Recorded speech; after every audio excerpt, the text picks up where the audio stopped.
এই চতুর্থবার ভারতে যাওয়ার পরে জানতে পারলো যে ওর আরও 10 থেকে 11টা অপারেশন লাগবে।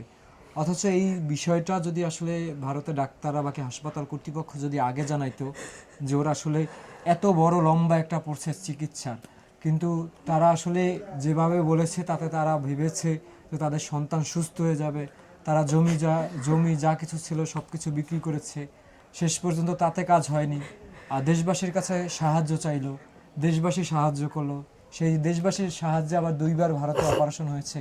এখনও যদি আসলে 11-12 বার বাকি 10 বার আপনি হিসাব করেন, তাহলে 2 অপারেশনে 15 লাখ আর 10 অপারেশনে আপনি যদি ধরেন তাও 70 লক্ষ টাকা চলে আসে শুধু অপারেশন খরচ। আর এরপরে তো আপনার যাতায়াত, থাকা, খাওয়া খরচ তো আছেই।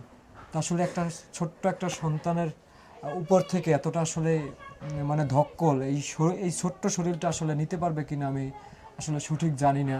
এই কারণেই আজকে আসা আসলে বিষয়টা দেশবাসীর কাছে বলার, যে দেশবাসী যেভাবে জান্নাতুল মরিয়মকে সাহায্য করতে এগিয়ে আসছিল তাদের আসলে জানানো উচিত, বাকি তারা কি বলে সেইটা করা উচিত। তবে ভারতের হাসপাতালে মানে এটা আসলে একটা দরিদ্র পরিবার বাকি যে কোনো একটা পরিবারের জন্য আসলে একটা বিভ্রান্তকর পরিস্থিতি। কারণ আমাদের পৃথিবীতে অনেক অনেক দেশ আছে যেটা আসলে তাদের দেশে চিকিৎসা সম্ভব কিনা তারা রিপোর্ট দেখে বলে দেয়, এবং তারা কয়টা অপারেশন লাগবে সেটাও বলে দেয় অগ্রিম।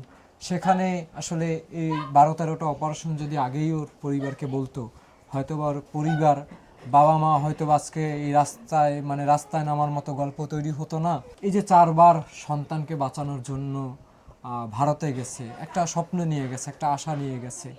এই যে পাসপোর্টে, আপনি প্রত্যেকটা পাসপোর্টে দেখবেন 4টা করে ছিল আছে। ওর কোন হাসপাতালে চিকিৎসাটা হয়েছিল? সিএমসি ভেলুর। সিএমসিতে, ভেলোরের সিএমসিতে। তো সিএমসি হাসপাতাল যদি আসলে কর্তৃপক্ষ বাকি ডাক্তাররা যদি জানাইতো যে আসলে প্রথম দিক থেকে তো ওর আসলে এই 10-12টা বাকি অপারেশন লাগবে, তাহলে হয়তো বা ওর বাবা মা বাকি জান্নাতুল মরিয়মও অনেক বড় আসলে স্বপ্ন হয়তো বা নাও দেখতে পারতো।